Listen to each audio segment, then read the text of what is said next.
Colección Mente Sana. El poder del pensamiento.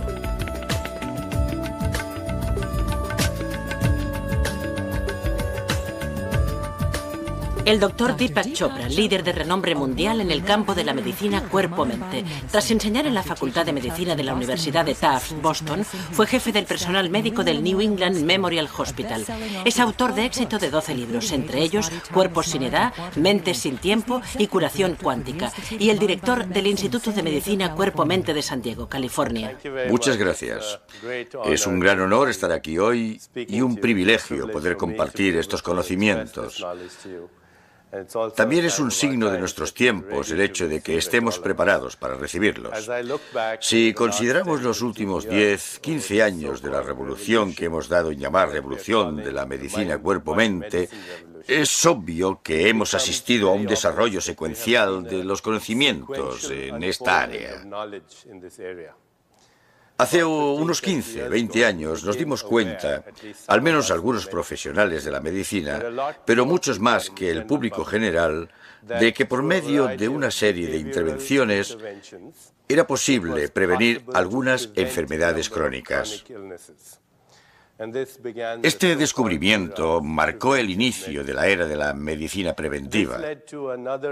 Esto nos condujo a otra fase en la comprensión de la medicina cuerpo-mente, en la que no solo es posible prevenir la enfermedad mediante cambios en la actitud, la dieta y la conducta, sino que también es posible activar una respuesta curativa desde nuestro interior. El cuerpo humano ha evolucionado a lo largo de millones o cientos de millones de años para albergar una inteligencia extraordinaria, la inteligencia del cuerpo humano. Y esta inteligencia es el genio supremo que refleja la sabiduría del universo. El cuerpo humano puede considerarse una exquisita farmacia de la naturaleza. Nuestro cuerpo es capaz de fabricar medicamentos asombrosos, tranquilizantes, somníferos, inmunomoduladores y antihipertensivos. Son sustancias que el cuerpo puede sintetizar en la dosis y en el momento adecuados para el órgano que lo precise. No tienen efectos secundarios y el prospecto viene con el envase. El envase es vuestro interior. A esta era la he denominado la era de la curación cuántica. Pero de hecho esta consideración nos ha permitido avanzar un paso más. Ahora estamos empezando a comprender el potencial de la fisiología humana, gracias al cual no solo es posible prevenir una serie de enfermedades, no solo es posible activar una respuesta curativa desde el interior del organismo, sino que también es posible mantener un estado de equilibrio. Es posible mantener una interacción exquisita y armoniosa entre los elementos y las fuerzas de este sistema que llamamos cuerpo-mente durante un largo periodo de tiempo. El envejecimiento en las personas, al contrario que los animales, no es un fenómeno fijo. Científicos y otros expertos sospechan hace tiempo que el envejecimiento humano es variable. Se acelera en condiciones de estrés. Puede ralentizarse con el enamoramiento. Pero lo que es más importante es que una serie de estudios realizados durante los últimos años revelan que el envejecimiento humano podría ser reversible. Los científicos miden el envejecimiento humano por medio de biomarcadores. Los biomarcadores son factores como la tensión arterial, la densidad ósea, la regulación de la temperatura corporal, el porcentaje de grasa en el cuerpo, la capacidad aeróbica, que es la capacidad de utilizar oxígeno, factores como la proporción de colesterol bueno, la masa y el tono musculares, el nivel de hormonas del sexo en el cuerpo humano, el umbral auditivo, la visión. Estos son algunos de los biomarcadores más usuales del envejecimiento.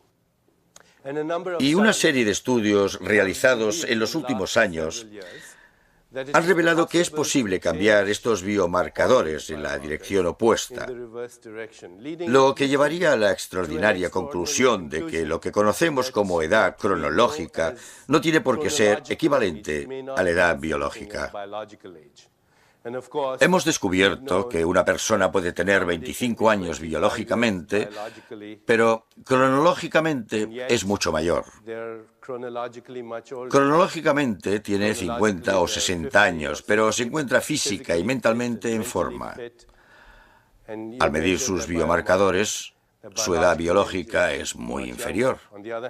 Por otro lado, puede darse el caso de otra persona que es muy joven, de unos 25 años, pero que está física y emocionalmente quemada. Al medir sus biomarcadores, refleja la edad de una persona mayor. Así pues, el envejecimiento es variable. Es un proceso reversible. Y esta posibilidad no solo se da en el cuerpo físico, o las intervenciones para darle marcha atrás no solo se realizan en el cuerpo físico, sino también en el cuerpo emocional, del que hablaremos, y por medio de la experiencia espiritual. Una serie de estudios indican que cada una de estas intervenciones actúa de forma independiente. Algunas desde el entorno, algunas desde el propio cuerpo, algunas desde la psicología y las emociones y otras por medio de la experiencia espiritual. Por ejemplo, hace unos años, unos científicos de la Facultad de Medicina de Tufts sometieron a un experimento a personas de entre 60 y 72 años, aunque también los había aún mayores, de más de 95 años. Iniciaron un programa de ejercicio físico que incluía un programa de entrenamiento progresivo con pesas. Al cabo de un tiempo, cuando midieron los biomarcadores de envejecimiento y se midieron 10, todos habían revertido. Algunas personas que tenían entre 60 y 72 años estaban más en forma, tenían más energía y resistencia y podían levantar pesas mayores que otras personas de 25 años. Fue todo un descubrimiento porque nos demostró por vez primera que debemos cambiar nuestras expectativas en relación con el envejecimiento. Otro estudio aún más interesante fue el realizado por una científica, una psicóloga de la Universidad de Harvard, llamada Ellen Langer, que a mediados de los 80 había anunciado en el periódico de Boston que necesitaba personas de más de 75 años para que participaran en lo que hoy, en retrospectiva, podríamos llamar un experimento en el tiempo. Todas ellas tenían más de 75 años y se las llevó a un centro apartado, a algunos kilómetros de distancia de Boston, donde se había recreado un ambiente de los años 50, en concreto de 1959. Veían películas de la época como Anatomía de un asesinato o La gata sobre el tejado de zinc. En la televisión veían a Fidel Castro y a Khrushchev. Disponían de revistas como Life, el Saturday Evening Post de aquel año. En definitiva, se había hecho una réplica de todos los estímulos sensoriales de los 50. La premisa que impulsó este estudio es que a veces una experiencia recordada puede crear el mismo flujo de neurotransmisores y hormonas que la experiencia real. Una experiencia imaginada puede generar un flujo de sustancias químicas en el organismo que reproduce la experiencia real. Por ejemplo, si ahora cerrarais los ojos e imaginarais que estáis chupando un limón, podéis intentarlo si queréis. Imaginad que estáis chupando un limón y enseguida notaréis que estáis segregando enzimas salivares. Si imaginarais que estáis corriendo tras un tren, aceleraría vuestro ritmo cardíaco. En cambio, si imaginarais que vais a dormir, lo ralentizaría. Si imaginarais, como hacían algunos yogis antiguamente en la India, y aún hoy, que tenéis carbones ardiendo en la mano, se incrementaría la temperatura de la mano. Y si al mismo tiempo imaginarais que tenéis cubitos de hielo en la otra mano, bajaría la temperatura de esa mano. Si recordáis experiencias estresantes por las que habéis pasado hace poco o incluso hace bastante, se liberará adrenalina y cortisona en el organismo. Hasta podría generarse ácido hidroclórico en el estómago y causaros acidez. Así pues, hace tiempo que se sabe que una experiencia recordada puede desencadenar el mismo flujo de neurotransmisores y la misma liberación de sustancias químicas en el organismo que una experiencia real. La doctora Langer pidió a las personas del experimento que volvieran a los años 50. ¿Y qué ocurrió? Al cabo de una semana, varios biomarcadores analizados revirtieron en gran medida, entre ellos la flexibilidad de los dedos o incluso su longitud. Revirtieron también otros biomarcadores como la audición o la visión. Y este experimento no incluía ejercicio físico, un cambio de dieta, meditación o la toma de antioxidantes, acciones de las que sabemos, por otra parte, que pueden influir en los biomarcadores del envejecimiento. Y la razón por la que hablo de estudios como este no es porque crea conveniente que nos retiremos a un lugar apartado e imaginar que vivimos en los años 50. La razón por la que hablo de estudios como este es que quiero llamar vuestra atención sobre una cuestión importante. ¿Qué es esto que llamamos realidad cotidiana? ¿Qué es la realidad cotidiana? Esta es la cuestión que quiero tratar ahora. Tal vez lo que consideramos la realidad cotidiana no es otra cosa que una hipnosis programada socialmente, una ficción inducida en la que hemos accedido a participar de forma colectiva. De vez en cuando, algunos salen de esa hipnosis de condicionamiento social y se forma un interesante y variopinto grupo de sabios, psicóticos y genios. Nuestra experiencia de la realidad cotidiana es el resultado de la interpretación de la experiencia sensorial. Así es como experimentamos el mundo, al fin y al cabo, a través de los sentidos, de lo que vemos, tocamos, saboreamos y olemos. Incluso tenemos expresiones como ver para creer. Si uno puede ver algo, lo puede tocar, tiene una textura, un color. Entonces es real. Existe. Y si uno no lo puede experimentar a través de los sentidos, entonces uno piensa, bueno, no es real, solo está en mi imaginación. Espero que para cuando acabemos hoy os haya convencido de que si podéis ver y tocar algo, probablemente sea una ilusión. No tiene una realidad intrínseca. Y en cambio, el embrión de algo que no podéis experimentar a través de los sentidos, que ni siquiera podéis imaginar, que no es conceptualizable, es más real que cualquier otra cosa que tengáis en la mente o podáis experimentar a través de los sentidos. Es abstracto, inefable, misterioso e incomprensible para mucha gente, pero experiencial. Hablaremos de ello más a fondo, porque podría ser en esencia nuestra naturaleza.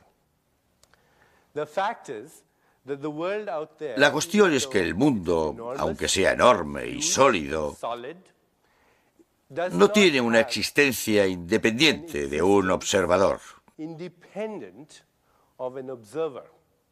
En otras palabras, el mundo físico es una respuesta del observador. Esta mesa es la respuesta de quienes la estén observando. Es la respuesta del observador, porque depende de los instrumentos que utilicéis para llevar a cabo la observación. Los instrumentos que utilizamos para observar son básicamente los receptores y el sistema nervioso. Y la forma en que utilizamos estos instrumentos y la forma en que hemos aprendido a utilizarlos nos proporciona una determinada imagen de la realidad.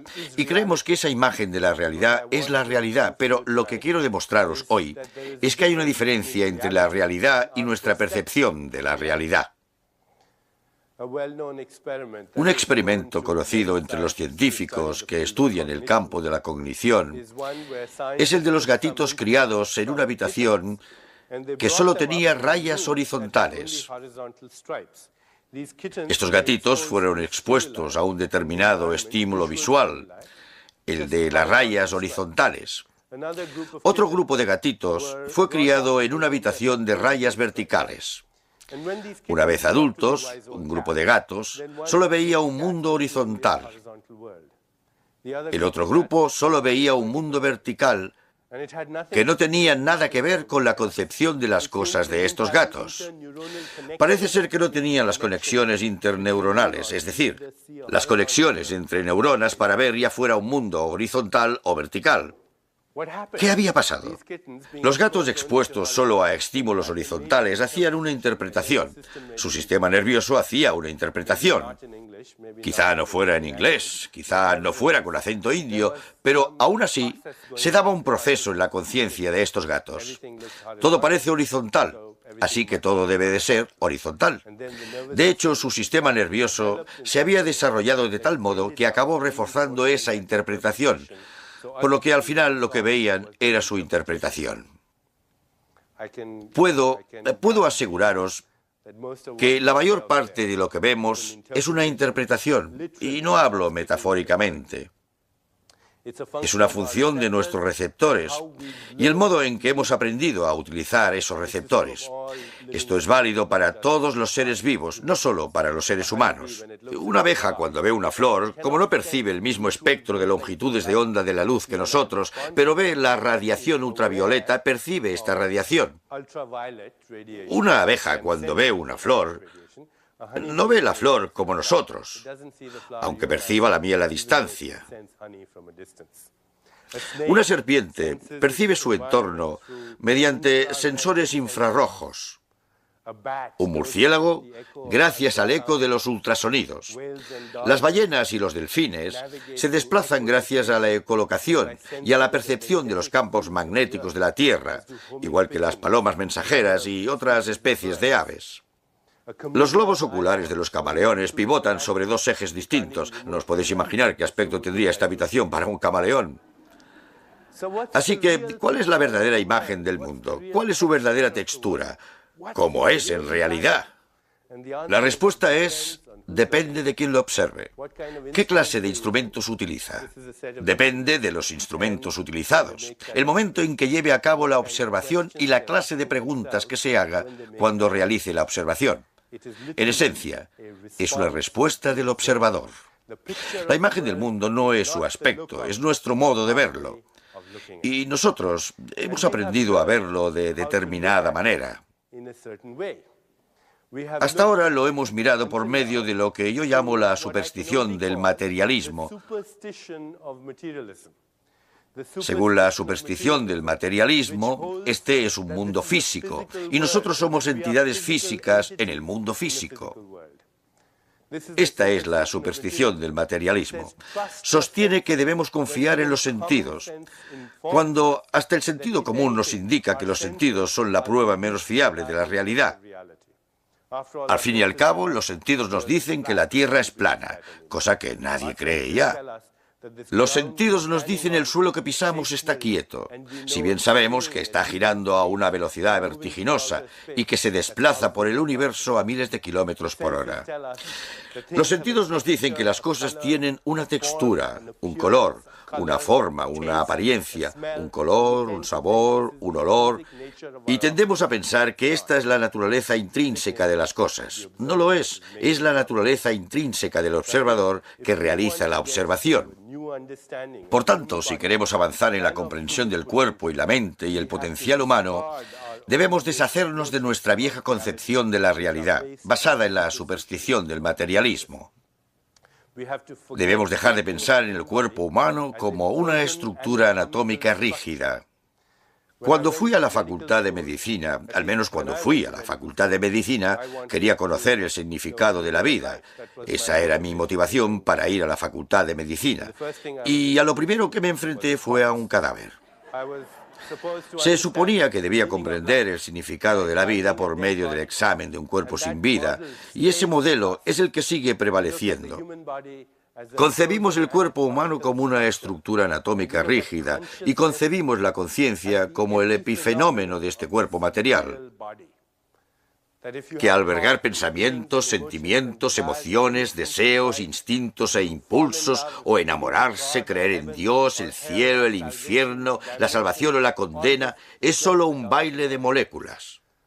Se supone que la bioquímica es la responsable de este fenómeno que llamamos pensamiento, y si entendemos cómo actúan estas moléculas, seremos capaces de resolver nuestros problemas. La ciencia, basada en el modelo materialista, ha intentado comprender los mecanismos de la enfermedad con la esperanza de que, si se comprenden los mecanismos de la enfermedad y se interfiere en esos mecanismos, debería ser posible eliminar la enfermedad. Por desgracia, esta estrategia no ha funcionado, porque los mecanismos de la enfermedad no son los que la causan. Además, las condiciones que llevan a la enfermedad no son las que llevan a la salud. La salud no es la mera ausencia de enfermedad, sino un estado de vitalidad, de energía, de creatividad, en definitiva, un estado superior de la conciencia. Veamos, pues, un modelo que va más allá del materialista.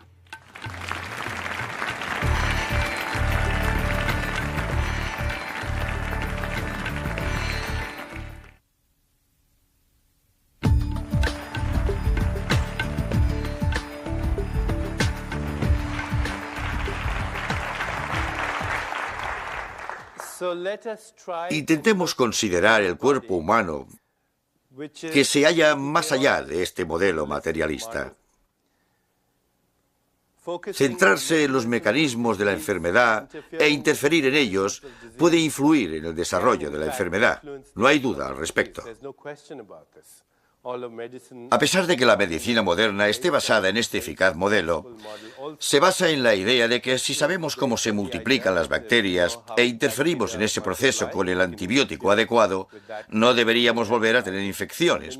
O que si sabemos cómo se replican las células cancerosas al nivel del ADN e interferimos en ese proceso con la quimioterapia adecuada, deberíamos acabar con el cáncer. O que si sabemos cómo se une el ácido hidroclórico a sus receptores en las paredes del estómago e interferimos en ese proceso, no deberíamos tener úlceras. Este método funciona en algunos casos, y el modelo materialista es extremadamente eficaz en el tratamiento de enfermedades agudas. Pero si consideramos el espectro global de enfermedades en la sociedad, vemos que el modelo materialista no altera de forma significativa la incidencia general de la enfermedad en la sociedad, su incidencia, morbilidad y mortalidad. De hecho, cuando se trata una enfermedad, a veces se siembran inadvertidamente las semillas de una enfermedad futura. Se ha calculado que 1,5 millones de personas en Estados Unidos padecen anualmente de infecciones resistentes a antibióticos contraídos solo en hospitales. De hecho, miles de pacientes mueren de esas infecciones. Unos estudios han revelado que gastamos más de 3.000 millones de dólares al año en el tratamiento de infecciones iatrogénicas, es decir, infecciones contraídas en hospitales. Que la causa número 1 de la drogadicción en el mundo no son las drogas que se venden en la calle, sino las recetas prescritas por médicos. Que a pesar del hecho de que haya más investigadores del cáncer que enfermos de cáncer, la incidencia de esta enfermedad ha aumentado durante los últimos 30 años. Un médico amigo mío me comentó hace unos años que había más gente que vivía del cáncer que la que moría debido a él. Un estudio publicado hace unos años en el New England Journal of Medicine reveló que en un hospital universitario el 36% de los pacientes padecían de enfermedades iatrogénicas, es decir, enfermedades debidas a una intervención médica, enfermedades contraídas durante la hospitalización o una visita al médico. También se ha calculado que entre el 30 y el 50%, y en algunos estudios hasta el 80% de la población de Estados Unidos, Gran Bretaña y Canadá, toma un medicamento prescrito cada 24 horas. Así pues, yo opino que algo no funciona en este modelo materialista que es muy eficaz en el tratamiento de la enfermedad aguda, pero que también nos hace creer que la solución a nuestros problemas reside en una pastilla mágica, una solución instantánea, una solución mágica que tiene efecto al instante, porque conocemos los mecanismos de la enfermedad. Como he dicho antes, los mecanismos de la enfermedad no son los condicionantes de la enfermedad, y estos, a su vez, no son los de la salud. Si queréis comprender los condicionantes de la salud, hay que plantearse una cuestión más profunda. ¿En qué consiste la vida? La vida, no solo como se manifiesta en nuestro cuerpo y mente, sino la vida en esencia, tal como se manifiesta en todas las formas de vida. ¿En qué consiste la vida? La ciencia trata de definirla por medio de sus manifestaciones, sus mecanismos. Hace poco le pregunté a un científico amigo mío, un médico, ¿sabrías definir la vida? Y él me contestó, sí, claro, es una enfermedad de transmisión sexual incurable. Si queréis conocer el significado de la vida, creo que tenemos que indagar un poco más. El cuerpo humano es un río de inteligencia, de energía, de información, y se está renovando constantemente en cada momento de nuestra existencia. El filósofo griego Heráclito dijo, no se puede bañar uno 2 veces en el mismo río porque el agua fluye. Y del mismo modo lo hace el yo, el verdadero yo. Y ahora averiguaremos quién es el verdadero yo. El verdadero ya no puede meterse en el mismo cuerpo 2 veces, porque a cada momento de nuestra existencia se renueva con más facilidad, menos esfuerzo y más espontaneidad de lo que necesitamos para cambiarnos de ropa. Basta con considerar algunos procesos fisiológicos para comprobar la certeza de esta información. Se ha calculado que al respirar, en una sola inspiración, absorbemos 10 elevado a la 22 átomos del universo. Es una cantidad ingente de materia prima que procede de la naturaleza y acaba formando células del corazón, el cerebro, los riñones, etc. Al expirar se expelen 10 elevado a la 22 átomos que provienen de las células del organismo. Uno expele fragmentos de tejidos del corazón, los riñones y el cerebro, por lo que en teoría compartimos nuestros órganos con los demás todo el tiempo. El gran poeta americano Walt Whitman dijo, cada átomo que os pertenece también me pertenece. Cada átomo que os pertenece también me pertenece. Y no es una metáfora poética, es un hecho fisiológico. En base a cálculos matemáticos, los científicos han realizado estudios de radioisótopos y han concluido que en este momento cada uno de nosotros puede tener en su cuerpo al menos 1 millón de átomos que estuvieron en el cuerpo de Jesucristo, o Buda, o Mahatma Gandhi, o Gengis Khan, o Saddam Hussein, o cualquier otra persona que se os ocurra. Durante las últimas 3 semanas, 1.000 billones de átomos, 10 elevado a la 15, han circulado por nuestro cuerpo, que han circulado por el cuerpo de cada una de las especies de nuestro planeta. Un árbol africano, una ardilla siberiana o un campesino chino pueden ser la materia prima de nuestro cuerpo físico. Hace 3 semanas flotaba por esos otros seres. Se calcula que en menos de un año, uno renueva el 98% de los átomos del cuerpo. Por tanto, a nivel atómico, uno fabrica un nuevo hígado cada 6 meses, una nueva piel cada mes, un nuevo revestimiento del estómago cada 5 días, un nuevo esqueleto que, a pesar de ser tan duro y sólido que parece permanente, es un órgano dinámico que se renueva cada 3 meses. Y el ADN, la materia prima genética del cuerpo que almacena la información de millones de años de evolución, la materia prima fundamental, es decir, el carbono, el hidrógeno, el oxígeno, el nitrógeno, va y viene cada 6 semanas, casi como aves migratorias. Si uno piensa qué es su cuerpo físico, estaremos ante un dilema puesto que ¿a qué cuerpo nos referimos? Os doy esta conferencia con mi modelo de 1995, creo. La última vez que vine a Los Ángeles a dar esta conferencia, traje el mismo maletín, pero no el mismo cuerpo físico, porque el cuerpo físico ha reciclado la tierra, el agua y el aire. Ha reciclado el carbono, el hidrógeno, el oxígeno, el nitrógeno y otros elementos de la tabla periódica. Si vais a una ferretería, podréis comprar la materia prima por $7. El cuerpo físico es tierra, agua, aire reciclados, elementos reciclados, que van y vienen en un abrir y cerrar de ojos. Y la expresión que todos conocemos sobre el polvo, de que venimos del polvo, circulamos durante un tiempo y luego nos convertimos en polvo, es una expresión literal. Somos polvo. Estamos hechos de polvo. Me gustaría sugeriros una posible alternativa de vernos a nosotros mismos. Y esa posible alternativa sería que quizá no seamos nuestro cuerpo físico, que lo que llamamos cuerpo físico tal vez solo sea un lugar donde residan nuestros recuerdos y sueños en el presente, que confundimos el caballo con el jinete, que el verdadero yo no son estas moléculas sobre las que cabalgo. En una de sus obras, William Shakespeare utiliza esta expresión: estamos hechos de la materia de la que están hechos los sueños. Tal vez no sea una metáfora poética, tal vez sea un fenómeno fisiológico. De hecho, al analizar la bibliografía que estudia el campo cuerpo-mente, alma y espíritu, he encontrado estudios, casos y observaciones fascinantes que se derivan de este campo.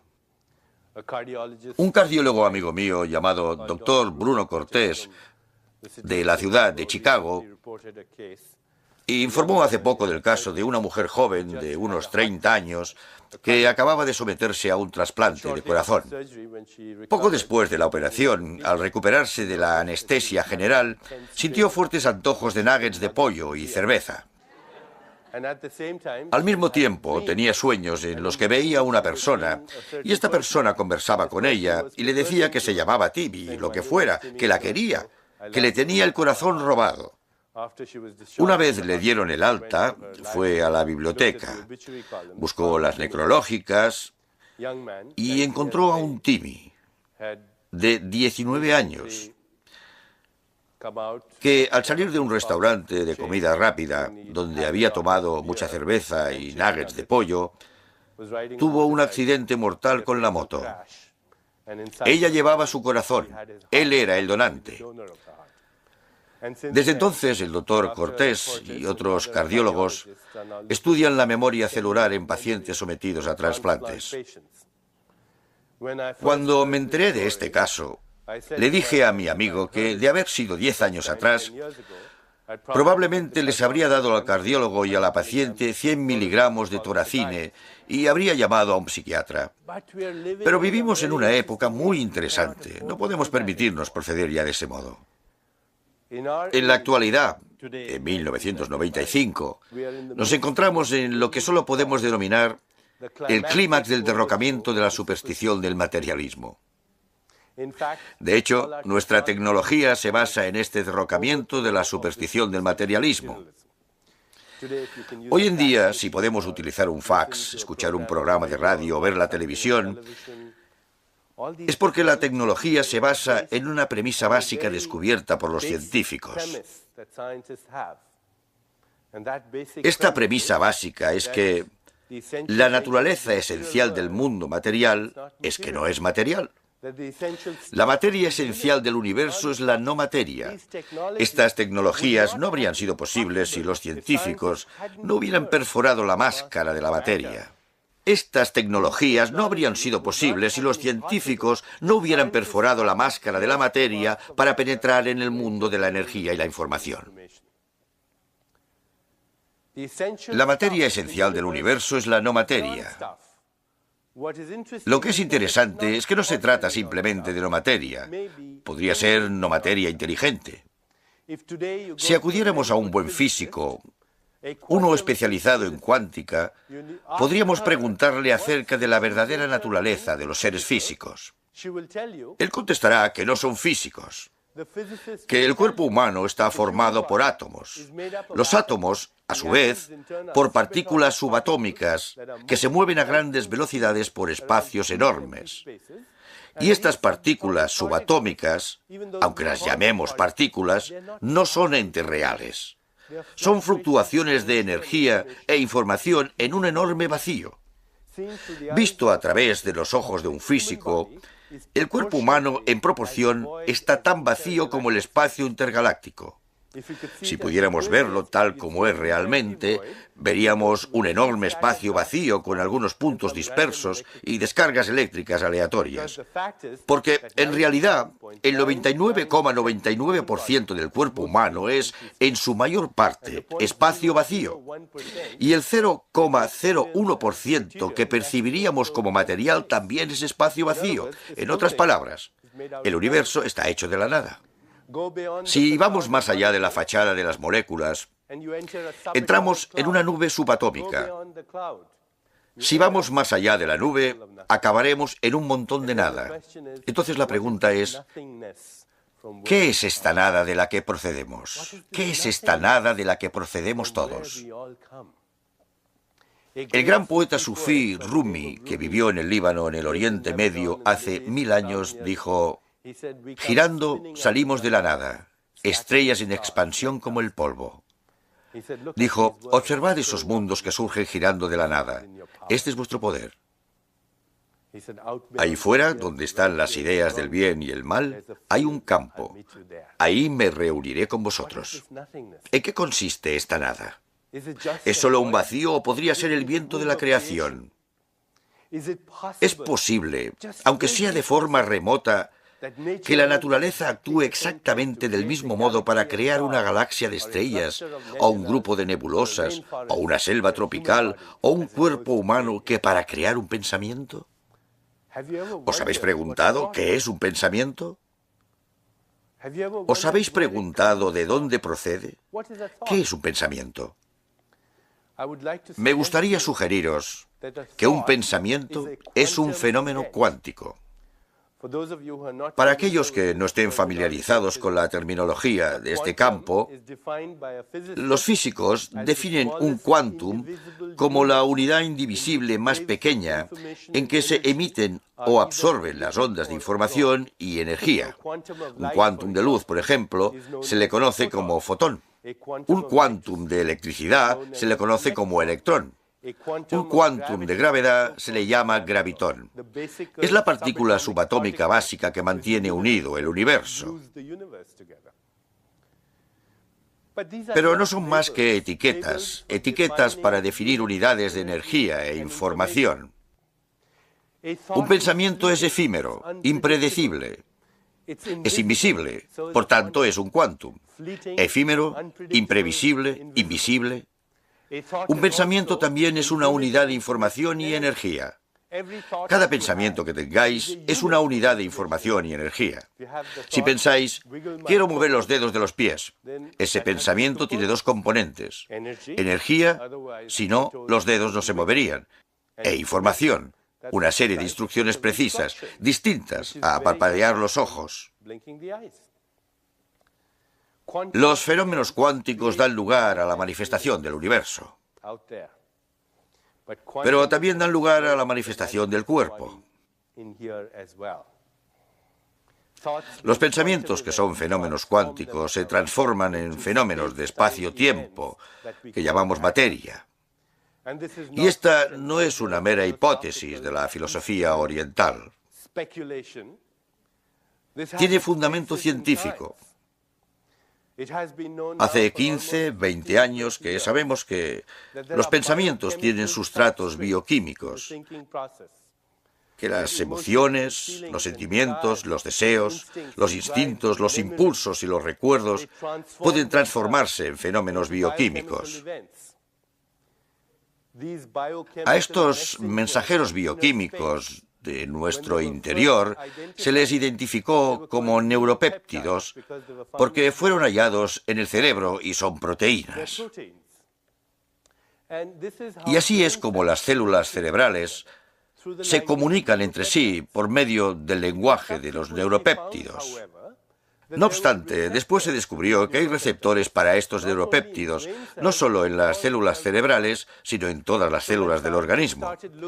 Cuando los científicos estudiaron las células inmunológicas, las células que nos protegen del cáncer, las infecciones, los trastornos degenerativos e incluso los estragos del tiempo, descubrieron que las células inmunológicas presentan receptores para los mismos neuropéptidos que se sintetizan en el cerebro como consecuencia de los pensamientos, los sentimientos y las emociones. En otras palabras, las células inmunológicas se enteran constantemente de nuestro diálogo interno. Alguien en nuestro interior tiene una conversación ininterrumpida consigo mismo. Dentro de un momento, analizaremos quién puede ser esta persona y dónde podría residir. Pero, por el momento, admitiremos que quien quiera que sea nunca calla. La conversación no cesa en ningún momento. Si le preguntáramos a un buen neurobiólogo al respecto, diría que el sistema inmunológico escucha esta conversación. De hecho, este especialista diría que no hay diferencia entre el sistema inmunológico y el sistema nervioso. Afirmaría que el sistema inmunológico es un sistema nervioso en circulación. Y por si eso no fuera suficientemente intrigante e interesante, el mismo fenómeno tiene lugar en el resto de células del organismo. Si uno dice que siente un extraño presentimiento en las tripas, no está hablando metafóricamente, sino literalmente. Las tripas sintetizan las mismas sustancias que el cerebro cuando produce pensamientos, cuando fabrica pensamientos. De hecho, uno podría fiarse un poco más de sus tripas, porque las células de las tripas no han evolucionado al estadio en que dudan de sus pensamientos. Lo que trato de decir es que este cuerpo de moléculas, en realidad, es la experiencia objetiva de la conciencia. Y la mente es la experiencia subjetiva de la conciencia. Pero los dos son inseparables. Son el mismo fenómeno bajo diferentes disfraces. Experimentamos la información y la energía. Y ello no debería ser tan difícil de entender hoy, porque vivimos en un mundo de información y energía. Hoy la tecnología es tecnología de la información. Experimentamos la información y la energía subjetivamente a través de la mente. Y experimentamos la información y la energía objetivamente a través del cuerpo, pero también a través del mundo físico. Que el mundo físico exterior está formado por información y energía que experimentamos a través de nuestros sensores. Nuestros sensores son transductores que convierten la información y la energía en sabores, texturas, formas y colores. Nosotros, vosotros y yo, asociamos estas formas, texturas, colores, sabores y olores con ese campo, que es un flujo ambiguo e incesante de quántums de información y energía. Experimentamos esa misma información y energía en el cuerpo físico y experimentamos esa misma información y energía en la mente como pensamientos, sentimientos, emociones y deseos. Pero se trata de lo mismo bajo diferentes disfraces.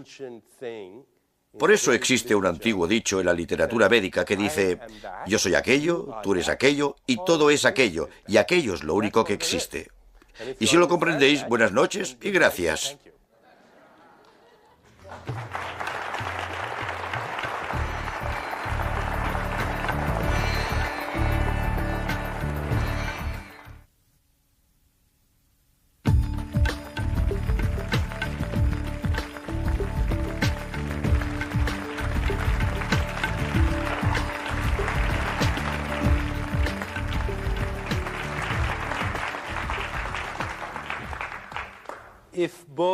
Si tanto el cuerpo como la mente son redes de energía e información de una realidad más abstracta, entonces La siguiente pregunta es, ¿en qué consiste ese campo abstracto de donde se generan la información y la energía? Volveré enseguida sobre este tema, pero ahora quiero deciros que comprender la inseparabilidad entre la mente y la materia, no solo en nuestra fisiología, sino también en la de la naturaleza, es crucial para nuestra supervivencia, no solo como especie, sino para la supervivencia del planeta. Hablo en serio. Hemos pasado por una historia evolutiva turbulenta, y cualquiera que conozca el concepto de la evolución darwiniana conocerá la noción de la supervivencia de los más adaptados. Esta expresión, referida a nuestra especie, era oportuna cuando vivíamos en tribus de cazadores y recolectores en los bosques y teníamos que defendernos de los depredadores. Pero ahora, como estaréis de acuerdo, nuestra especie se ha convertido en el mayor depredador del planeta. Si conocéis la historia de los depredadores, sabréis que están condenados a la extinción. Si queremos sobrevivir como especie y garantizar la continuidad del planeta, necesitamos una clase de evolución distinta a la evolución darwiniana. Jonas Salk, el gran científico, filósofo y humanista, ha acuñado la expresión evolución metabiológica. La evolución física ha finalizado. Nos encontramos en una nueva fase evolutiva, la evolución de la conciencia y, en última instancia, la evolución de la conciencia de la conciencia. A Jonas Salk también debería atribuírsele haber acuñado el término supervivencia de los más inteligentes, en lugar de la supervivencia de los más adaptados. Y para que esa nueva fase evolutiva se despliegue como una realidad concreta en nuestros tiempos, creo que es importante saber ¿qué es la conciencia? ¿Qué es la mente? ¿Qué es la materia? ¿Y cuál es la conexión entre las tres? Posiblemente no haya conexión, forman una unidad inseparable. Hace unos cuantos años, cuando me inicié en el campo de la medicina cuerpo-mente, y se estaba consolidando una nueva disciplina médica llamada psiconeuroinmunología, conocí un interesante experimento realizado por un científico en los Institutos Nacionales de la Salud. El experimento consistía en inyectar en ratones poli-IC una sustancia que estimula el sistema inmunológico, al menos en los ratones. Después les hacía oler alcanfor a los ratones. Al cabo de un tiempo, cuando los ratones olían alcanfor, estimulaban su sistema inmunológico. Otros científicos utilizaron otra especie de ratones y les administraron ciclofosfamida, una sustancia tóxica que destruye el sistema inmunológico, al tiempo que les hacían probar sacarina. Estos ratones, al solo olor de la sacarina, comenzaban a destruir su sistema inmunológico. Interesante situación. Un grupo de ratones olía alcanfor y estimulaba su sistema inmunológico. Otro grupo de ratones probaba sacarina y destruía el suyo. ¿Cuál es la diferencia fundamental entre la supervivencia y la muerte de estos ratones? Si exponemos a un grupo a bacterias, tendrán una infección. Si se les administra carcinógenos, desarrollarán cáncer, y en el otro no ocurrirá nada. ¿Cuál es la diferencia fundamental? Radica en la interpretación del recuerdo del olor al alcanfor o del sabor de la sacarina. La diferencia fundamental, al menos en este modelo de experimento, parece ser la interpretación de un recuerdo. ¿Podría ser relevante para nosotros? Un psicólogo calcula que una persona podría tener de promedio unos 60.000 pensamientos al día. Esto no es sorprendente. Lo que sí es desconcertante es que alrededor del 95% de los pensamientos que tiene uno un día son los que tuvo el día anterior. Nos hemos convertido literalmente en manojos de reflejos condicionados y nervios que son estimulados constantemente por personas y circunstancias y que dan lugar a conductas predecibles, reflejos bioquímicos predecibles y fenómenos predecibles en este cuerpo.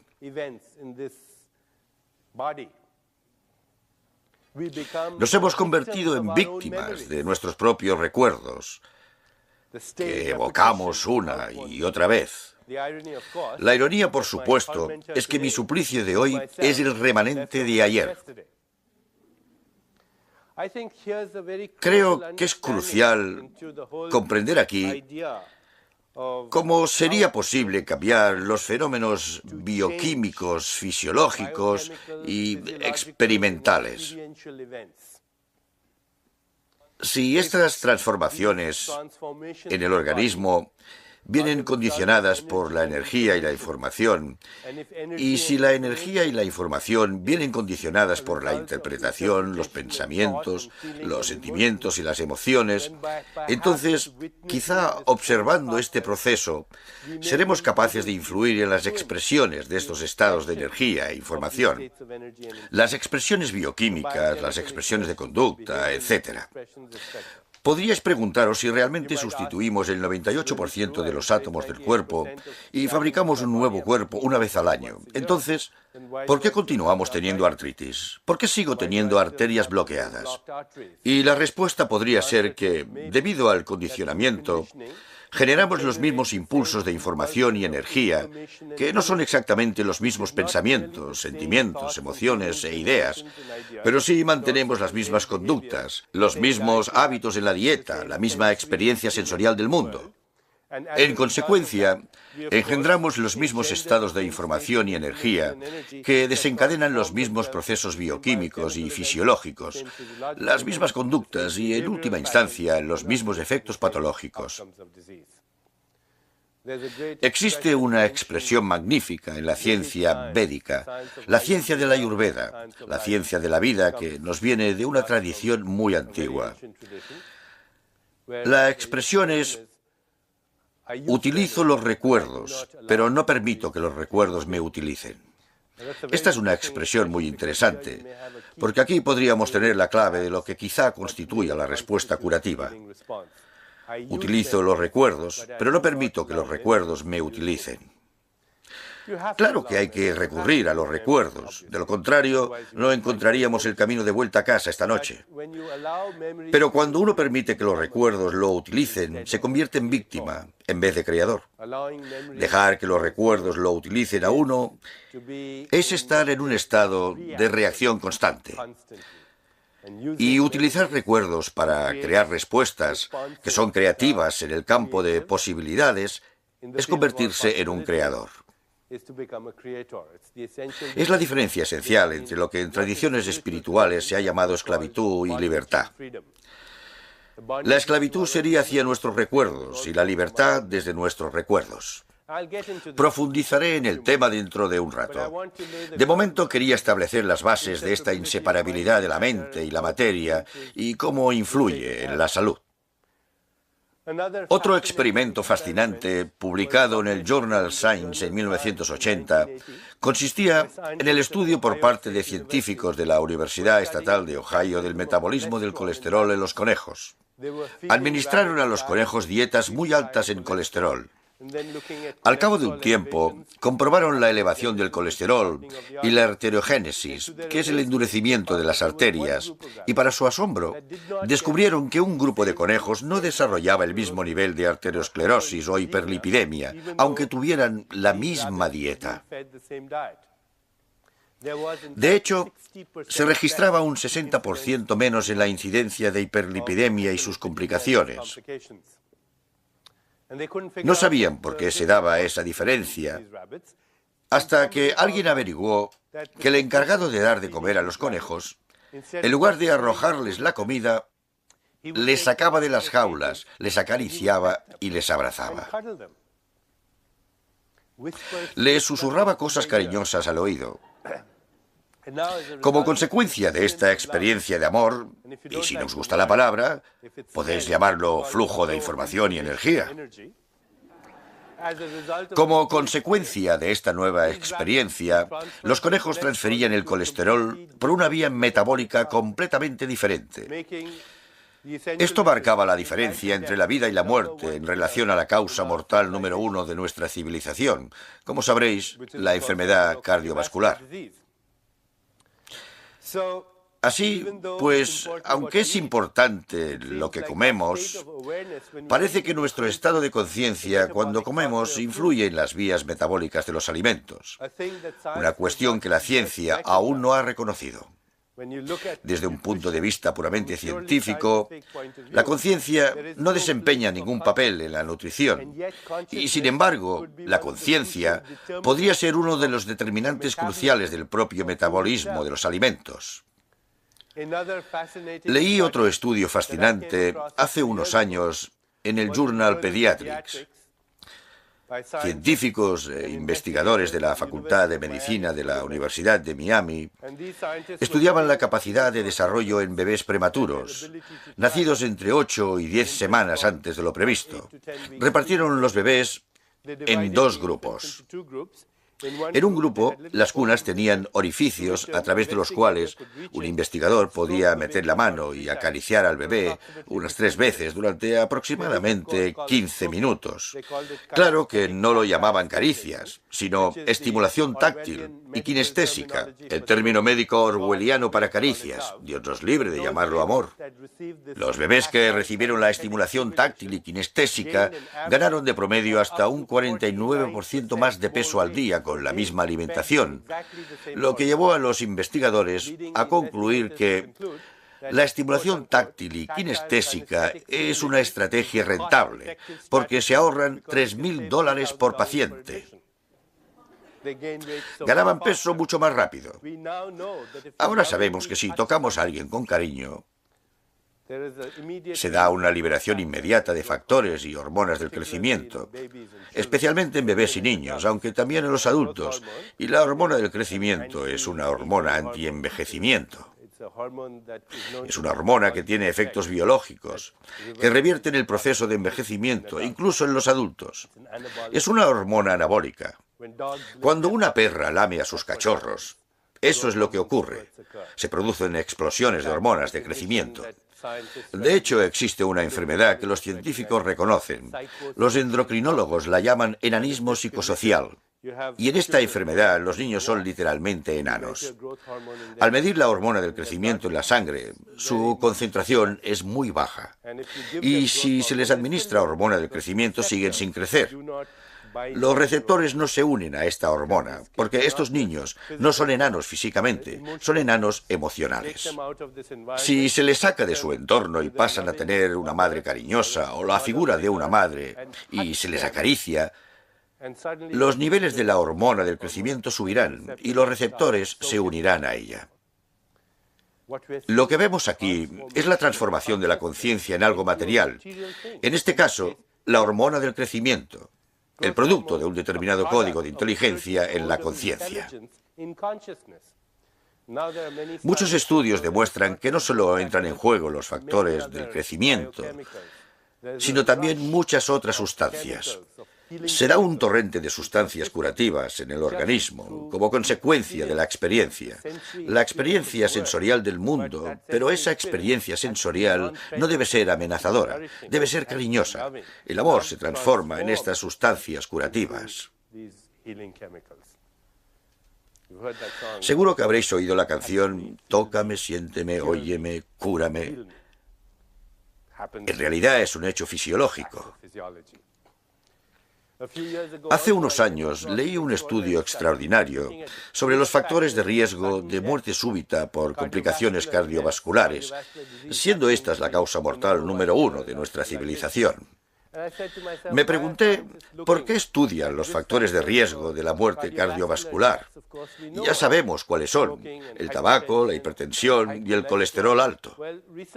Estadísticas recientes indican que más del 50% de los pacientes, que de hecho es la mayoría, mueren prematuramente de complicaciones cardiovasculares y no presentan ninguno de los factores de riesgo estándar.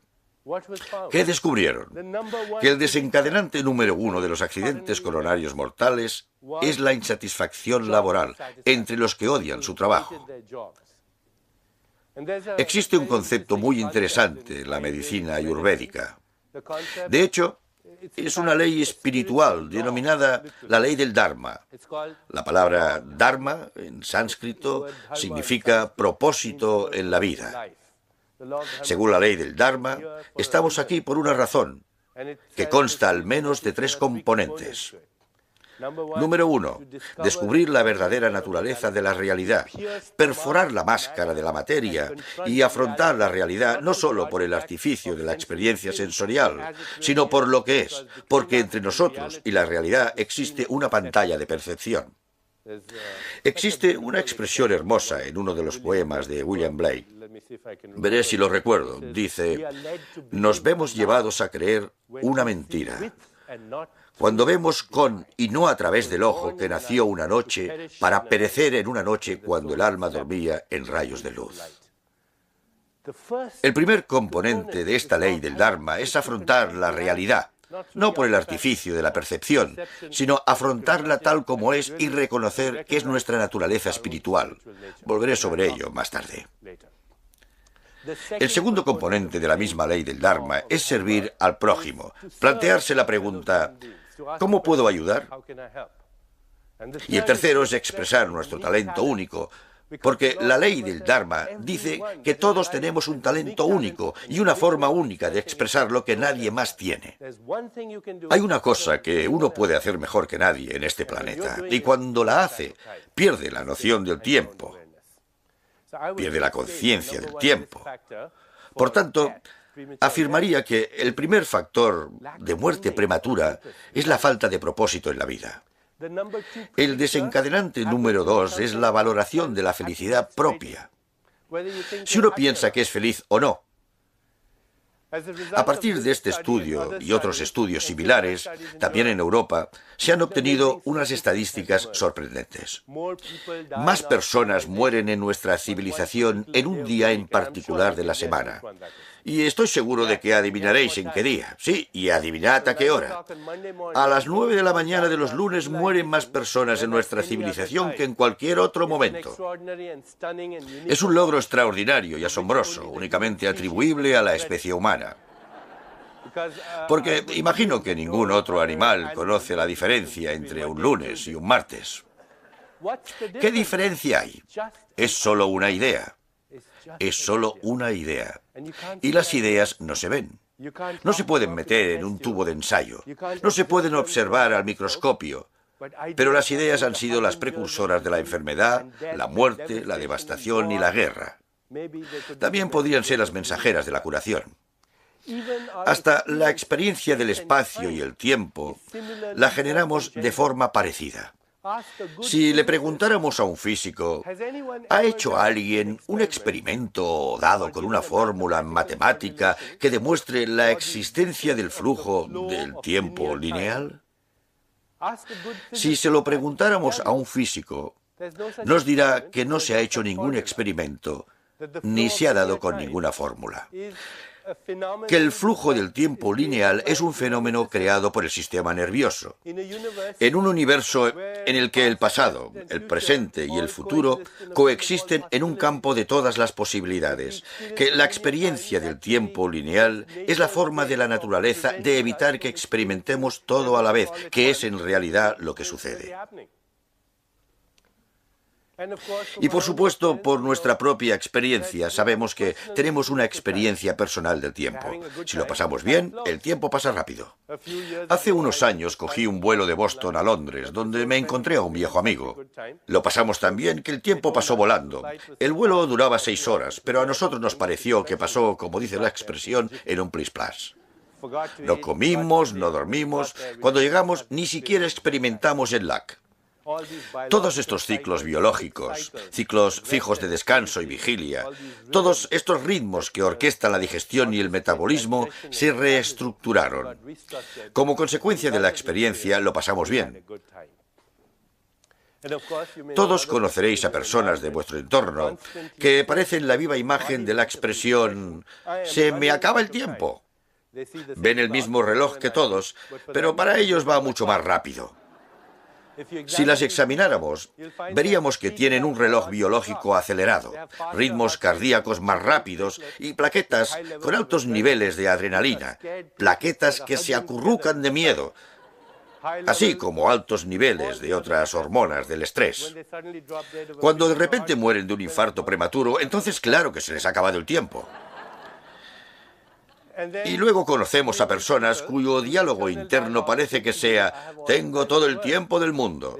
Tienen un reloj biológico más lento. Todos lo hemos experimentado alguna vez.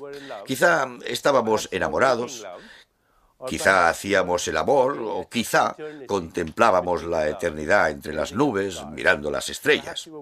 Quizá caminábamos por la playa, quizá escuchábamos música exquisita, quizá rezábamos, y de repente perdimos la noción del tiempo. Como cuando una persona dice que la belleza de una montaña es increíble, que el tiempo se quedó parado. ¿Qué es esta experiencia cuando el tiempo se para? ¿Qué es esta experiencia? Abraham Maslow, el gran psicólogo americano, dijo que es una experiencia clímax. Las antiguas tradiciones la han llamado la experiencia de la conciencia unitaria. La conciencia unitaria implica que el observador y el objeto observado se convierten en uno, se unifican en una unidad de experiencia. El espectador y el paisaje se convierten en uno, el conocedor y el objeto de conocimiento se convierten en uno. El observador y lo observado se convierten en uno. Son la misma cosa bajo diferentes disfraces. También es la experiencia del amor, pero amor no como mero sentimiento, amor como la verdad última en el corazón de la creación. El poeta indio Rabindranath Tagore dijo: la misma corriente de vida que recorre el mundo y baila ritmos acompasados recorre mis venas día y noche. Es la misma vida que estalla de alegría a través del polvo de la tierra en forma de briznas de hierba y ráfagas tumultuosas de flores. Es la misma vida mecida en la cuna del mar del nacimiento y la muerte, en las mareas, y mis miembros se sienten magníficamente al contacto con este mundo de vida y siento la vibración vital de los tiempos bailando en mi sangre en este momento. Esa es la experiencia de atemporalidad, la pérdida de la noción del tiempo para llegar a la conciencia unitaria.